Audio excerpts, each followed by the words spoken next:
Hello बच्चों, मेरा नाम है डॉक्टर वैशाली घई और इस चैनल का नाम है ट्रिक्स बाय केमिस्ट्री। बच्चों, आज हम ऑप्टिकल आइसोमेरिज्म में ही कंटिन्यूएशन में पढ़ेंगे कॉज ऑफ ऑप्टिकल एक्टिविटी और optical isomerism. So this is our today's topic. Previous video में मैंने ऑप्टिकल आइसोमेरिज्म का बेसिक इंट्रोडक्शन दिया था।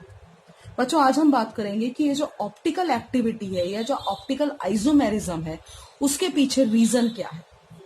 सो यहाँ हम थोड़ा सा प्लेन ऑफ सिमेट्री की बात करेंगे।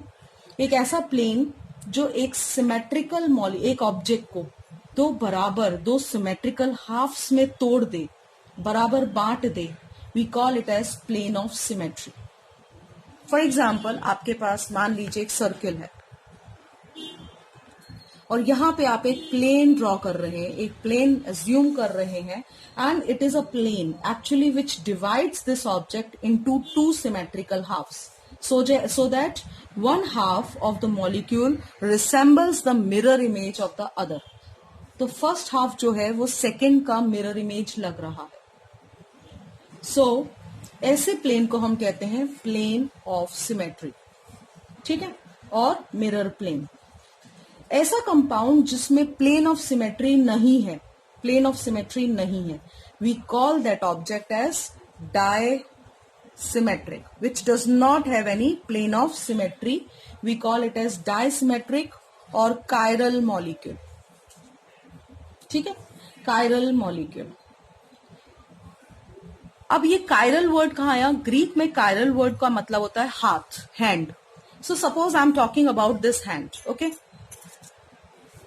If I take a plane this way, कि मैं यहां से एक प्लेन लेती हूं और इसको दो हाफ में डिवाइड करती हूं, is that plane is a plane of symmetry which divide the molecule into two equal half?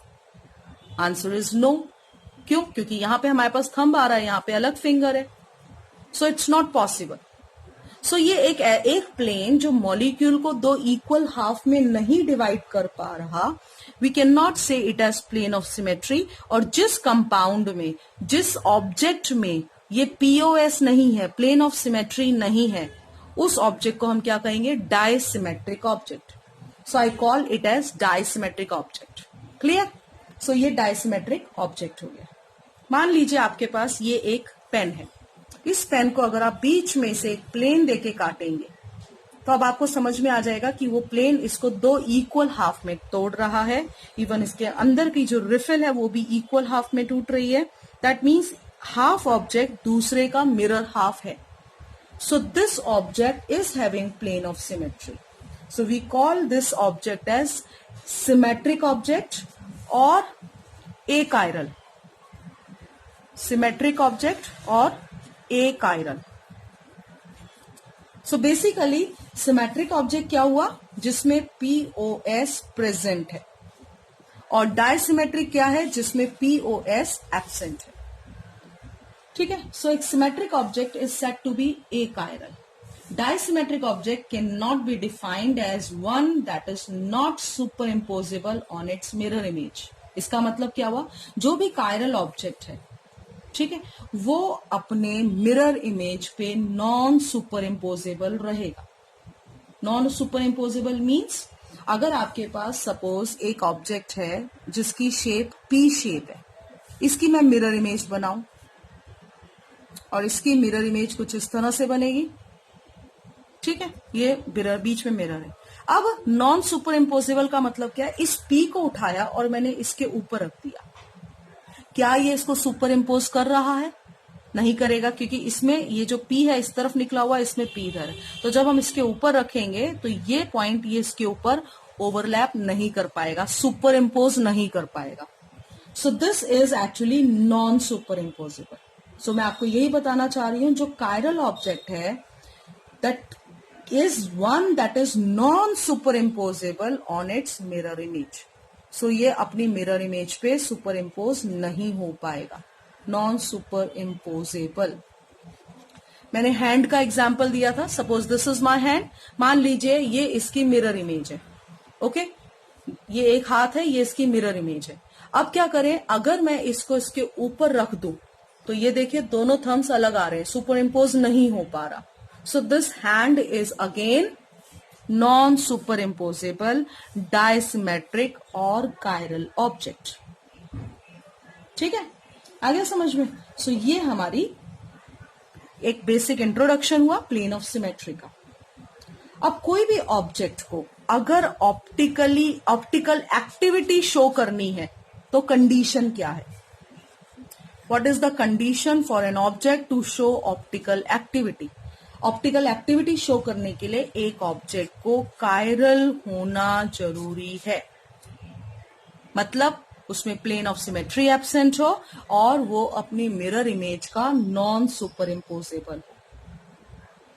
ठीक है, सो ऐसे कंपाउंड्स को हम कहते हैं enantiomers. We call them as इनैंशियोमर्स।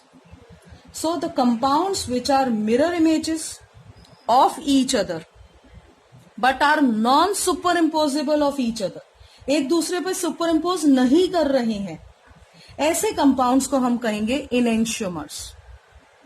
One, ऐसे compounds which are mirror images of each other and are non-superimposable, we call them as enantiomers, and the phenomena is known as enantiomerism.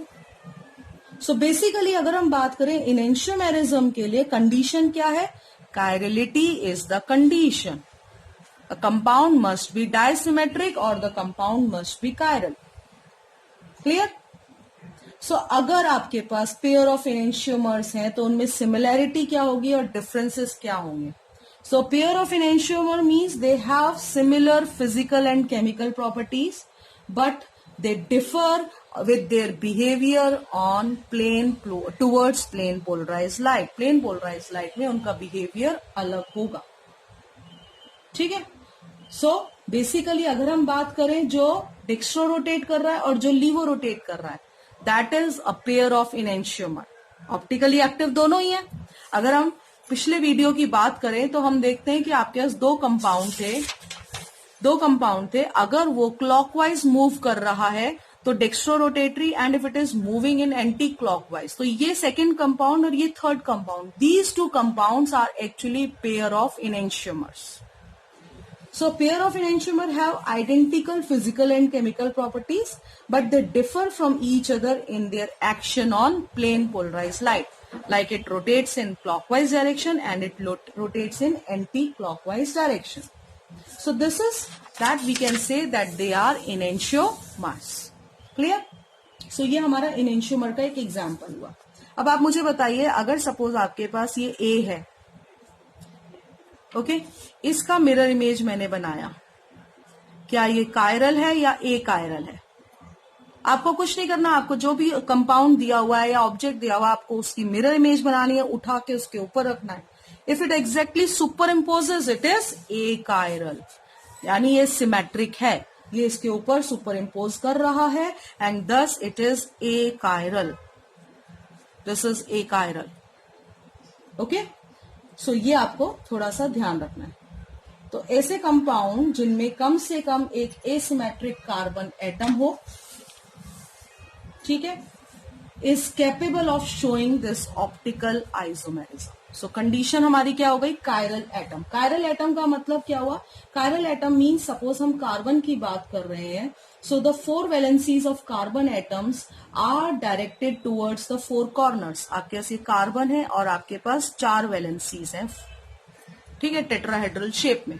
You have this carbon with 4 corners at regular tetrahedral. If there are 4 different atoms, से यहाँ A लगा हुआ है, यहाँ B लगा हुआ है, यहाँ X लगा हुआ है, यहाँ Y लगा हुआ है. Okay, so I'm having this A, B, X and Y. So उस समय उस कंडीशन में क्या होगा? These 4 different atoms or groups which are attached to 4 corners of this tetrahedron, then 2 different arrangements are possible which are not superimposable. 2 different images कैसे? मान लीजिए मैं इसी का मिरर इमेज बनाती हूँ, ठीक है, ये आपने C लिया, ये प्लेन में है, ये X आ जाएगा, यहाँ पे B, यहाँ पे X और यहाँ आ गया Y, ठीक है.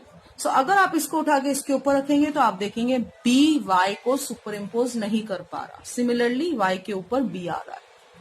So we can say that this is the mirror image which is not superimposable. So they act as enantiomer. So this pair is enantiomer. So enantiomerism होने के लिए कम से कम एक ऐसा एटम होना चाहिए which is chiral. Chiral means अब उसके ऊपर 4 different atoms जुड़े हैं. So if it is carbon, उसके ऊपर 4 different atoms जुड़े हुए हो, we call it as chiral center. So अगर हम कायरल सेंटर की डेफिनेशन की बात करें, so हम कहते हैं कि कायरल सेंटर बेसिकली क्या है? A carbon which is bonded. I'm talking about chiral center as it is one of the important condition for substance to behave as an enantiomerism. Enantiomer.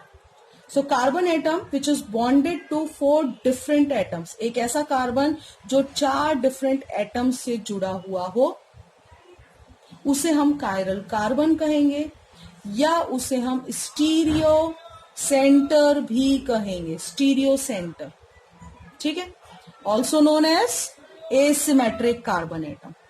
So we used to represent it by star, जहां पे हमारे पास अलग अलग 4 groups present है.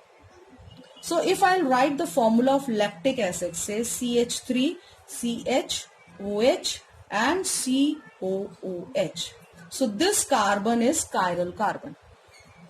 So chiral carbon is represented by this star also, so that we can easily understand how many chiral carbons are there. So enantiomer होने के लिए chirality important condition है. सो अगर हम देखें बहुत सारे जो कंपाउंड्स हैं जिनमें कायरल सेंटर है, दे शो ऑप्टिकल आइसोमेरिज्म. ठीक है. So most of the compounds which contain this chiral centre they show optical isomerism. जैसे लैक्टिक एसिड है, अगर मैं इसका ऑप्टिकल आइसोमर बनाऊं तो आपको क्या करना है, इसकी सिर्फ मिरर इमेज देखनी है. COH यहां आया, CH3 यहां आया, H यहां आया, COH यहां आया.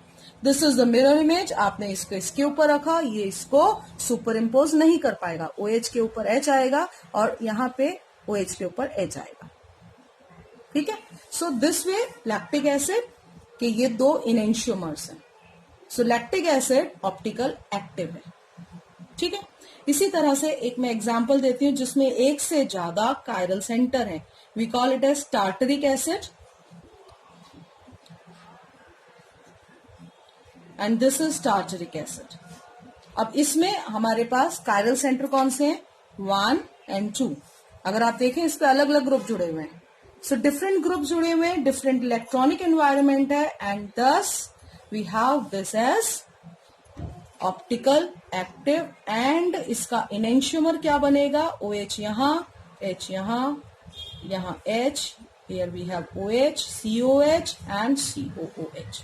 So these two are the optical active carbon. So the only necessary condition for a molecule to show optical activity is that the structure of the molecule, geometrical structure of molecule should not superimposable on its mirror image, non-superimposable. That is the important condition on its mirror image. So I can say that the only necessary condition for a molecule to show optical activity is that the geometrical structure of molecule should not superimpose on its mirror image. So this is how we can easily find कि compound optical active है या नहीं है. So ये एक basic चीज मैंने आपको बताई है. नेक्स्ट क्लास में मैं आपको बताऊंगी how to find the number of stereoisomers. ठीक है. If any compound is having one asymmetric carbon or chiral carbon or more than that. So please subscribe this channel. बच्चों विश्वास कीजिए आपका एक एक सब्सक्रिप्शन से बहुत मोटिवेशन मिलता है. आप लोगों का इतना सपोर्ट, इतना गाइडेंस के लिए बहुत थैंक यू. मेरे 1K+ सब्सक्राइबर्स हो रहे हैं. और please like this video, share this video and notification के लिए बेल आइकन प्रेस करें. Thank you.